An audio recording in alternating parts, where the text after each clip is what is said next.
Welcome back to welcome back to Quintessence Virtual Retreat, Awakening Forgiveness. I'm so excited to introduce my guest, Aimee Raupp, a licensed acupuncturist, fertility expert, and best-selling author. And I just want to thank you for joining our discussion about how forgiveness can change and uplift our lives. And I would love to just start with a couple full body breaths together just to fully anchor into our space.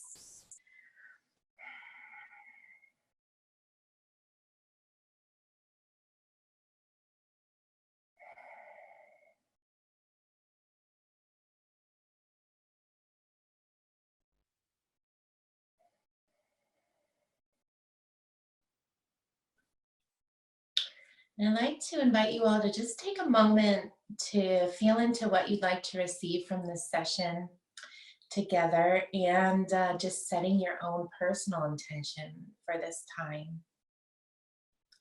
And I'd also like to thank you all for taking this time out of your day to do your healing work and your forgiveness practice, because I want to acknowledge that when we do our own personal healing, it has a ripple effect out into our families, our community, and our entire planet. So with that, Aimee, could you please share with us a little bit about your work? Sure.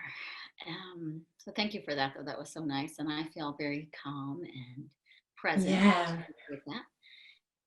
So my work, I've been in clinical practice for 16 years as an acupuncturist and herbalist. And then I've been writing books on women's health for the last 10 years. And over the last 3 years, I've grown an online business where I mainly do a lot of work in the space of helping women conceive. But what I really do is just help women step into their power and become, the healthiest versions of themselves. And health is mental, it's emotional, it's physical, it's nutritional, it's spiritual. And we work on forgiveness a lot. Forgiveness that our life maybe didn't turn out the way we had hoped it would. Forgiveness that we have ever doubted the timing of our life. That's a big one that has come up in my group this week, actually, is I forgive myself for ever doubting the timing of my life. And oh my gosh, yes. It's like, okay, I'm just going to trust that I'm exactly where I'm supposed to be. And although this isn't exactly how I saw it unfolding, what am I learning? What am I receiving? How am I learning to better nourish and nurture myself? Which I do feel like is the biggest part of my job is, I deal mainly with women, and mainly women that are longing to become mothers and who have experienced, trauma comes in any shape or form, and their experience has been traumatic for them. So there's a lot of forgiveness because I feel like they have to learn to let go, surrender, if you will. Surrender doesn't mean giving up. I always remind people of that, but to let go and make space for the new to come in, right? And as a practitioner of Chinese medicine, acupuncture is one part of Chinese medicine, but I've been studying Chinese medicine and its theories for 20 years. And what really drew me to Chinese medicine was the fact that every disease, which is just a disharmony in the body, so diseases could be headaches, it could be period pain, it could be fertility challenges, it could be cancer, right? It's anything on the spectrum. It's just disharmony in the body, but it has a physical and an emotional component.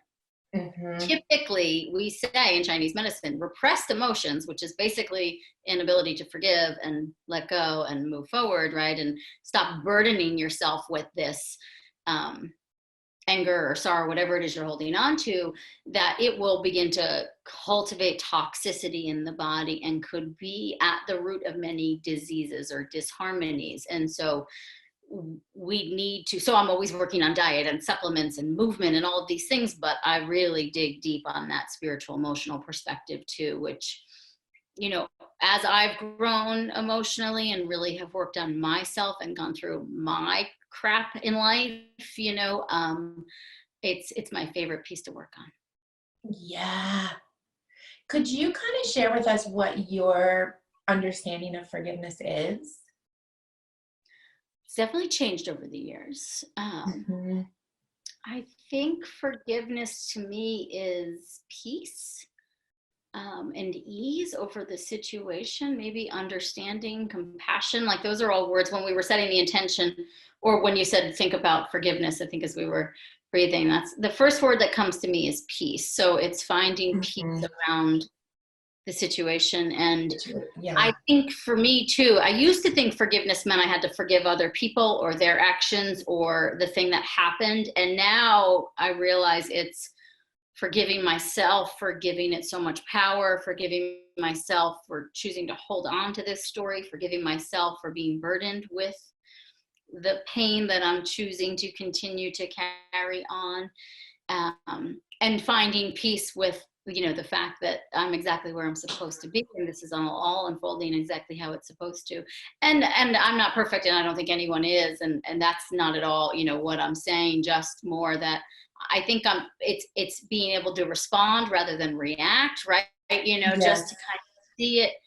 And I always hear Deepak Chopra said, everyone's doing the best they can from their level of consciousness. So I bring Okay. that a lot to the plate, especially when I'm thinking about forgiveness, that this is what this is the space that they were capable of doing this in, or that I was capable at that time. So I can forgive myself because now maybe I've learned more, or I've chosen to move past it, right? So Yeah, it's interesting when you're saying this. What's coming up for me is like forgiving people for not being who I want them to be. that's it, my expectation. Yeah, yeah. The And expectation. the world, And forgiving the world for not giving me exactly what I thought, and it's right. Isn't that the saying of like, don't pray for what you want, pray for what you need, and then that not realizing that sometimes what we need isn't always the fastest route to what we want, right? Forgiving that too. yeah, yeah. Would you be willing to share with us a life lesson you've had around forgiveness? Yeah, I mean, I might get emotional, I suppose. I'm about to get my period, so I feel a little emotional. Oh, good. Um, Good. No, this is good. The ripening. yeah, there you go. Yeah, so I guess it started a couple of years ago, but my husband went through a pretty significant depression and kind of checked out for a bit, in his own ways. And I had, a fairly new child with him, and it was a fairly new marriage at the time. And I went through, a lot of anger and a lot of, felt like the victim. And I think what actually happened though is such a beautiful blessing in the long run. It helped me realize my codependency issues. I hate to put labels on Yes. things, but that's exactly what was happening for me, and even for him. And it forced me to look at I want to almost say like ancestral traumas, Yes. and this story that's been in my family for a long time around being a victim, like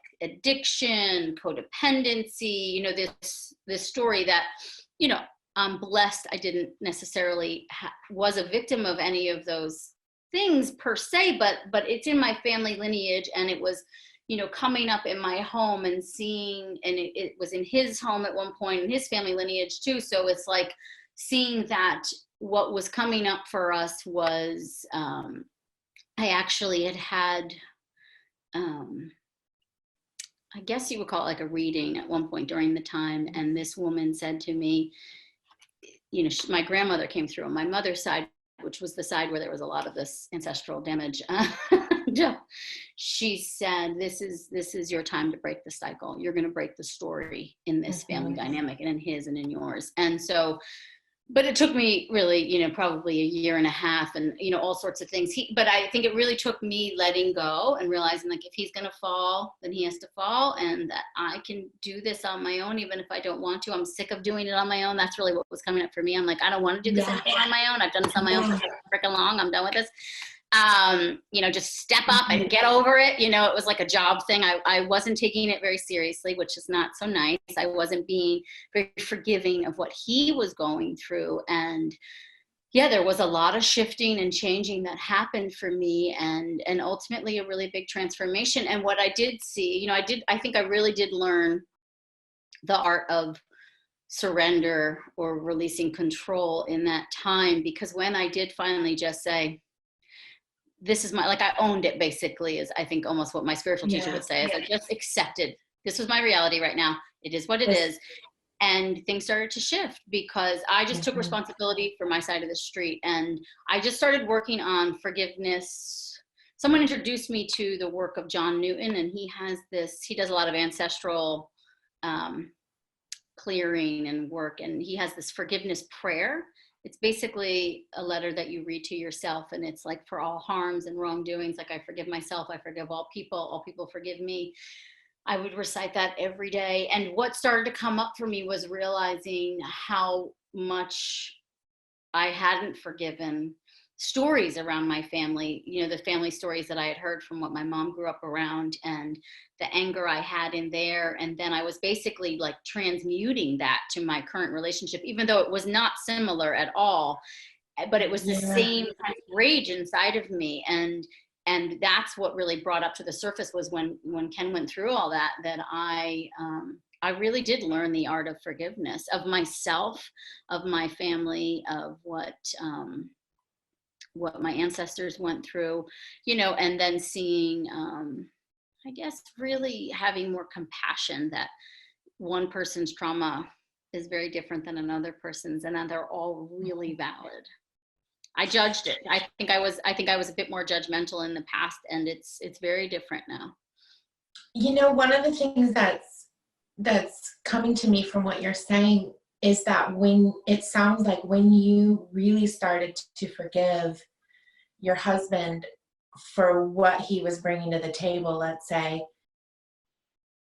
it actually allowed a healing within him. 100%. So that's yeah. It's interesting that our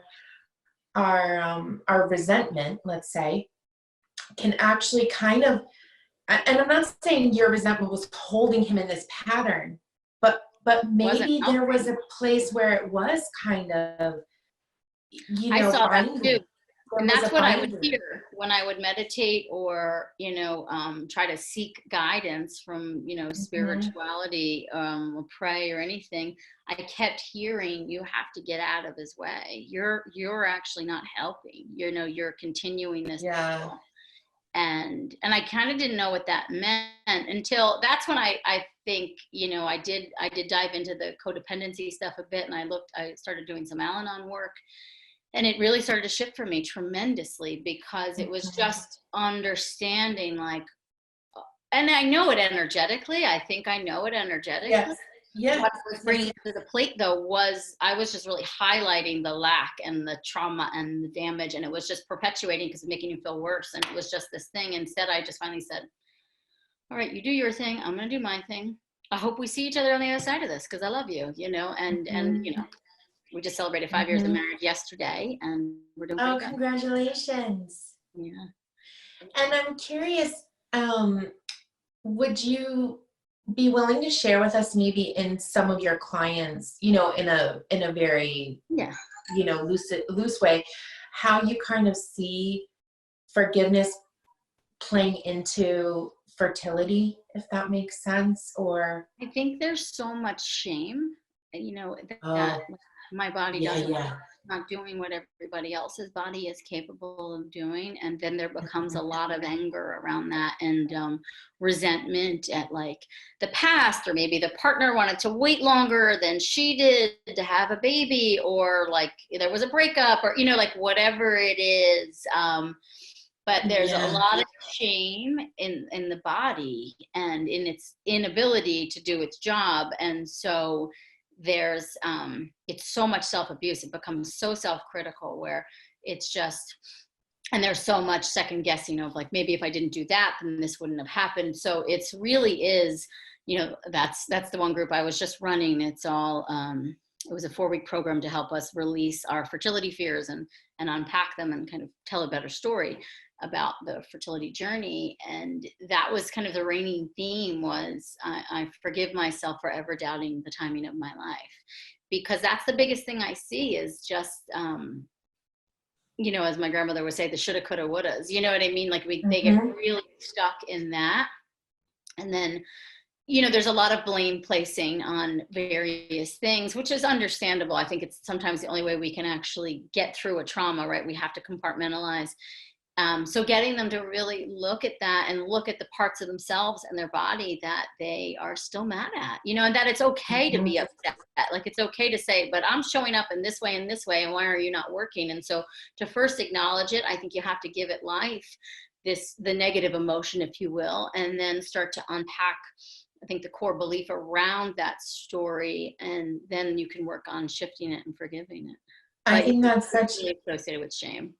That's such an important thing, to allow ourselves the space to feel what we're feeling, right? And that is one of the hardest things I feel like and it's not just our society, it's many societies around the world. My husband is from Senegal, and I see it within that society. So it's not just Western society, but I had an experience. My husband's practicing Ramadan right now. He's a Sufi, and so there's a lot of forgiveness. I'm not practicing Ramadan, and there's a lot of forgiveness because he's tired and all of this, and he came in, the second day or something, and I know he's in detox, right? So at least I have this healing, background. I can kind of be like, okay, he's detoxing, he's, but I could feel that he wanted to get me agitated too. Wanted to meet him. Yeah. I was just like, I had a lot of things to do, and I just was not available for it. Mm-hmm. And so we got through that. I won't get into details. And I live right on the river. I live on the river, and then there's sand dunes in the ocean, right? Nice. I like and that. I was just like, okay, now I'm pissed off. Now my creativity, because from Chinese energetics, they're both wood signs. So it's like, if you're angry, it's really hard to be creative. It's basically impossible. Mm-hmm. And so I just went outside and did like 3 really deep primal screams. Oh, good. I love it. Because I was just like, I cannot hold this in my body. And, after I felt a certain level of shame, and then I had to work through the shame. And that's just my cultural programming, right? Yeah. And so you felt shame for feeling what you felt, right? For feeling what I felt, and that I needed to release it, that I couldn't just transmute it. Yeah. Like, here I am, Jesus on a mountain. Yeah, right. So much pressure on ourselves. That's what it is. Just so much. And I'm thinking about also conceiving, and how to conceive a little bit, there has to be an allowing, right? There has to be the ability to receive. When you're, then we see that in Chinese medicine, like when you're pent up with the emotion, it actually blocks there's a channel between the heart and the uterus, and we want it to be open. It's called the Bao Mai, and it transmutes like joy and passion and love from the heart to the uterus. Mm-hmm. When we're filled with anger, shame, resentment, it blocks, I almost see it as it blocks the light from getting down there, and it doesn't make it a very hospitable environment in the uterus. And so it's so much of that needs to be released in order for us to be open to receiving. And also that, like, we have to like clear out the junk, basically. Like, what serves me, what no longer serves me, what am I willing to let go of to allow in the new, right? And that's forgiveness too, because I think the only way we can really let go is we have to look at even the older versions of ourselves, or the past versions of ourselves, the younger versions of ourselves, and forgive her for what she once thought was the way. And you know what I mean? It's a lot. Yeah. And we're not, and no woman seeing a fertility doctor is getting that conversation whatsoever, and they really just come to me for diet and supplements. And then I trick them into realizing. That like, no, we're on like, but come on, your beliefs are really getting in the way here. And these are old stories that you need to forgive and move past, because you deserve a better life, and you have to make space for this child. And I do believe, from a very spiritual perspective, that like the child you're calling in is guiding you on this path to say, okay, well, mom, I need you to work through some of these things, because I need you to be this kind of mom for me to be what I need to be in the world. And so I see it as such a beautiful, like, beginning of a relationship, if you will. Mm-hmm. Yeah, that's so beautiful. I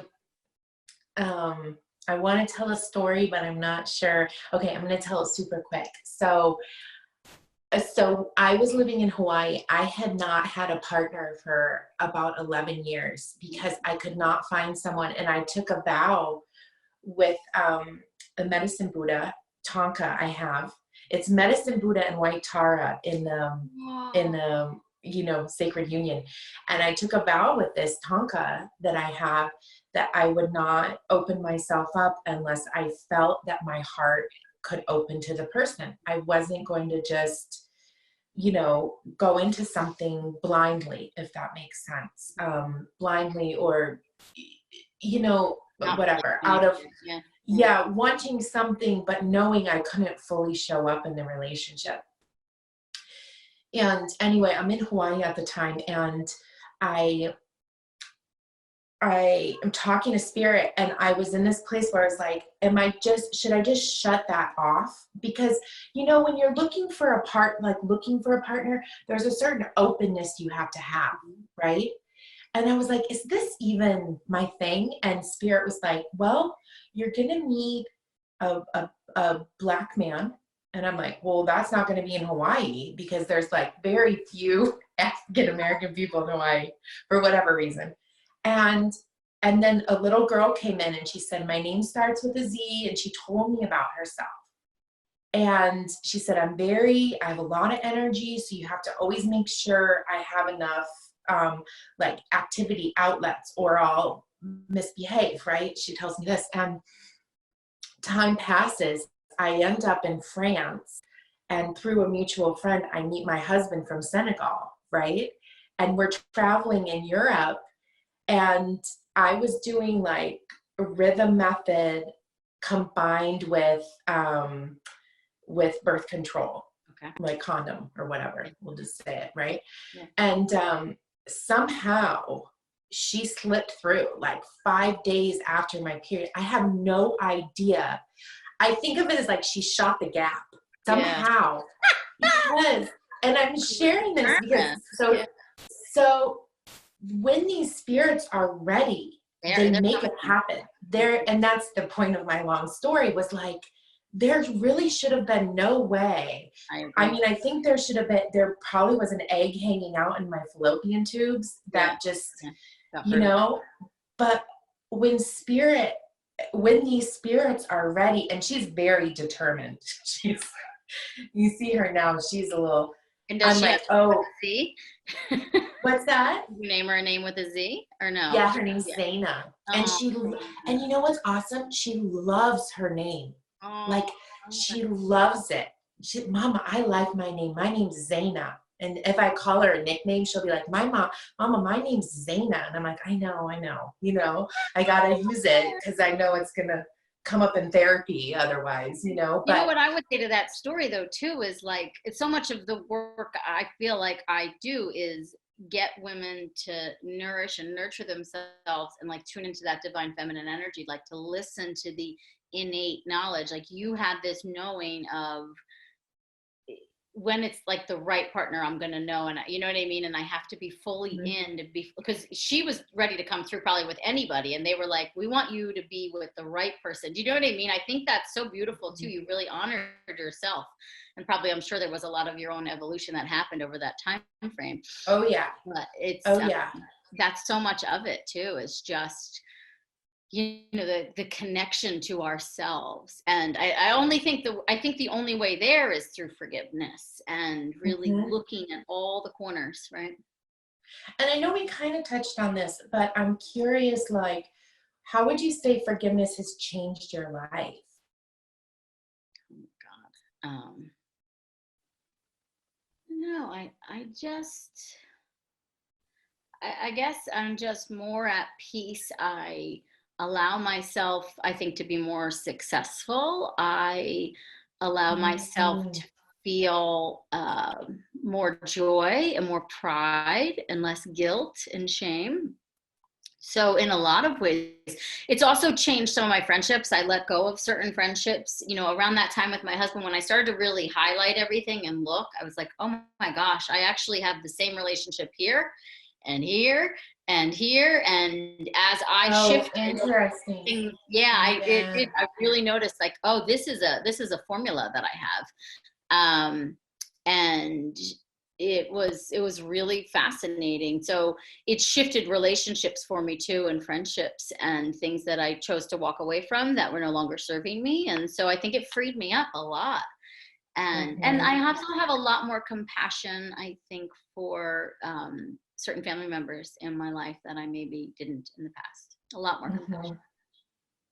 And I'm thinking about how when we leave these places unforgiven, let's say, we leave these resentments in our field, how it lets a door open for someone else to come in and mirror it again for us. 100%.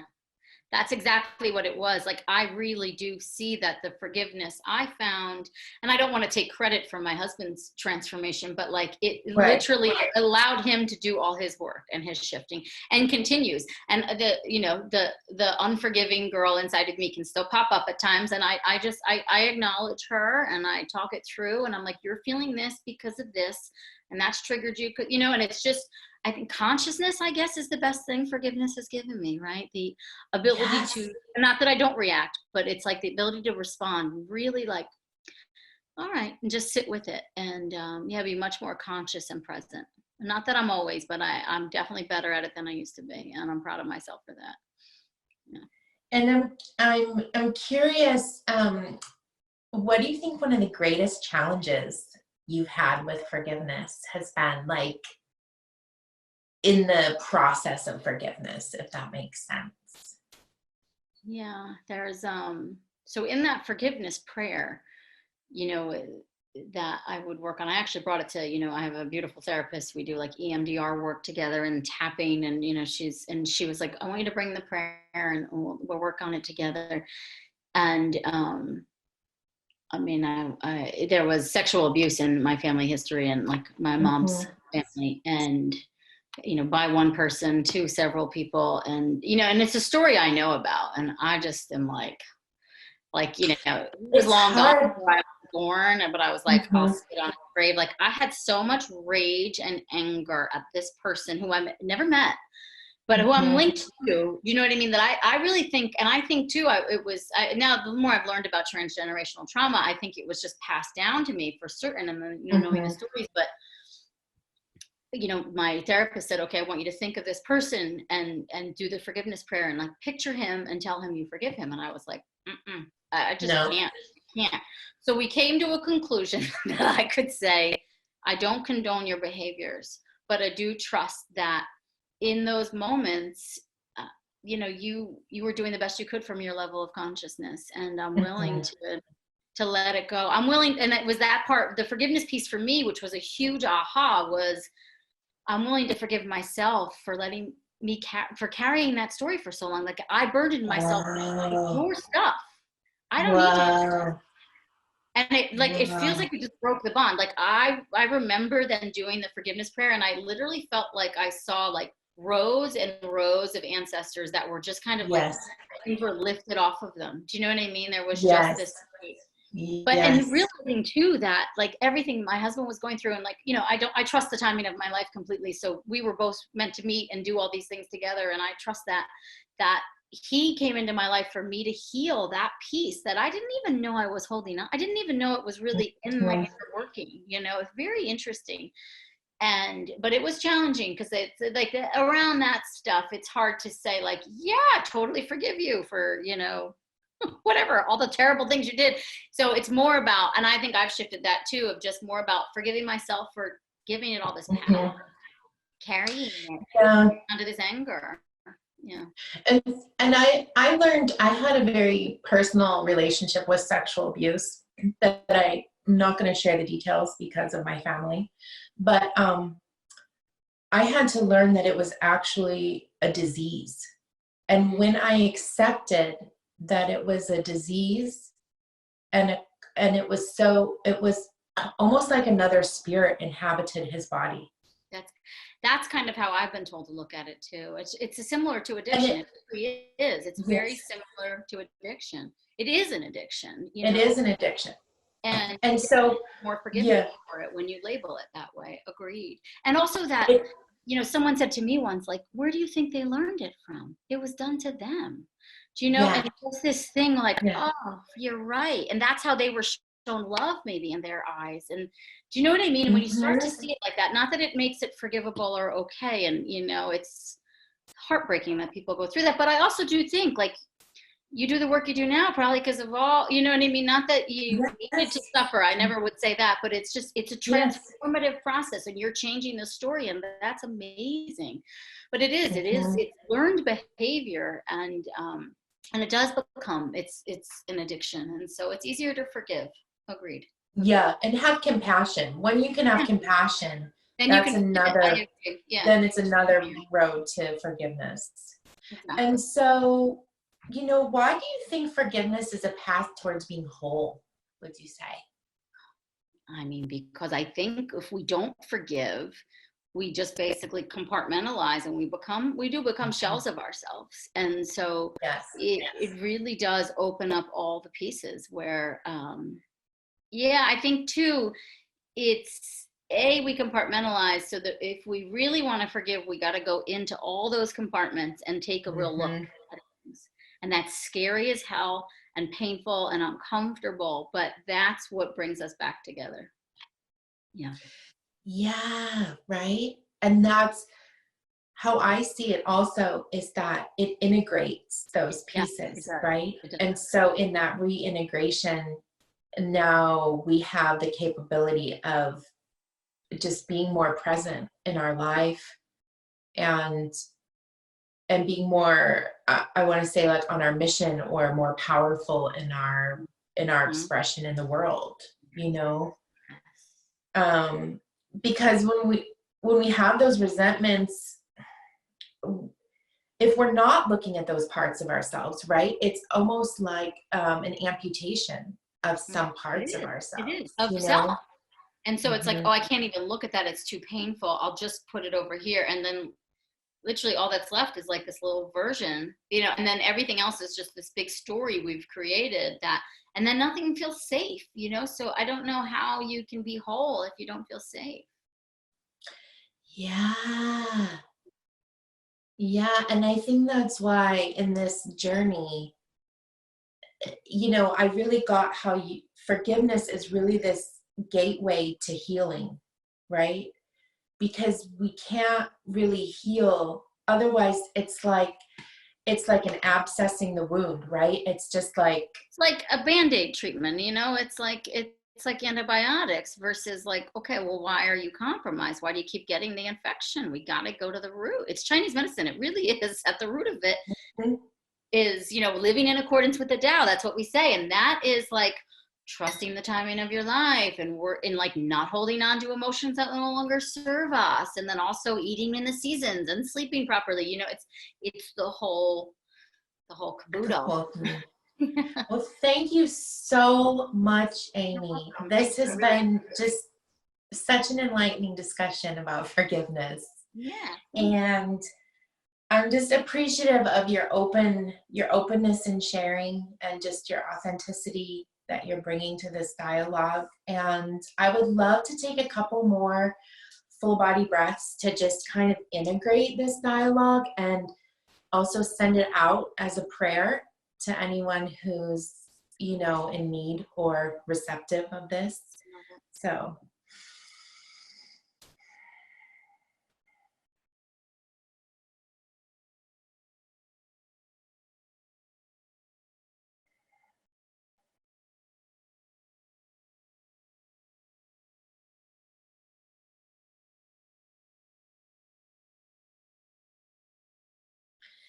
And I'd just like to close by saying, may all beings everywhere be happy and free.